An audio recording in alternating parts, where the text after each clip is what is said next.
Northern Premier League decided the game be moved to a neutral venue. Just from your perspective, just what was the biggest issue with how the decision was made? I think it was the lack of consultation with the club was the biggest issue with it. They made a decision in the first place without speaking to the club, which was kind of our biggest concern. It was only after they told us they'd made it, we kind of went to them with more evidence and argued our case, which, we felt they didn't really take on board anyway, and they sort of the factors that they were considering in moving it, we didn't feel were relevant to the decision that had been made, and ultimately the FA agreed with that on Friday. Yeah.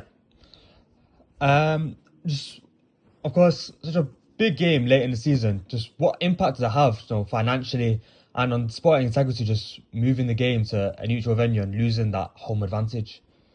Yeah, I mean, sporting integrity wise, I think it's a clear fact at any level of football that playing at home is an advantage to a team. I think you look at points records of nearly any team who are doing well, and you'll find they do better at home. So it's a huge thing to lose that, and that was something that was recognised by Warrington Rylands and Gainsborough Trinity. We know that they raised a concern with the league over this. Their argument being that, well, they had to come to Broadhurst Park to play us, and they're competing for the playoffs, and they felt it gave an unfair advantage to Stockton, who they're competing for, for those final playoff spots with.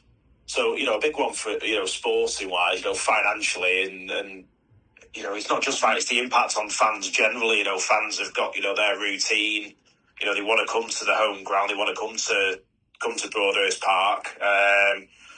And we know that if it gets moved to, even Curzon Ashton, it's not necessarily that far, but we know, people in the local area who live local to Broadhurst Park might not make the game. So it's a smaller crowd to get behind the team, but financially it's a significant impact.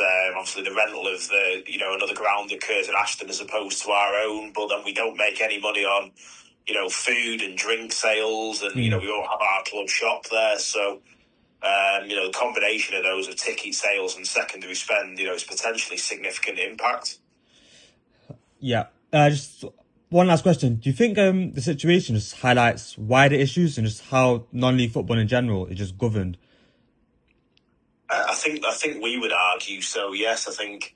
Look, we're still waiting for the full written judgment from the FA. So we understand the reason they made their decision, but all the justifications we're still waiting on. But we think what we put forward, you've read the statements and stuff that and so on that we've put out on our website. There's a number of concerns around, how the decision was made, who's made the decision, what factors went into that decision, and for us, I think we've raised concerns with. We've raised concerns with the Northern Premier League around governance before. We know there are governance issues around football generally, which is why there's an independent football regulator coming in, albeit it won't come down to the Northern Premier League level, but it demonstrates that there's clear concern from whether it's from government or from fans or whoever it is, that there are problems around governance.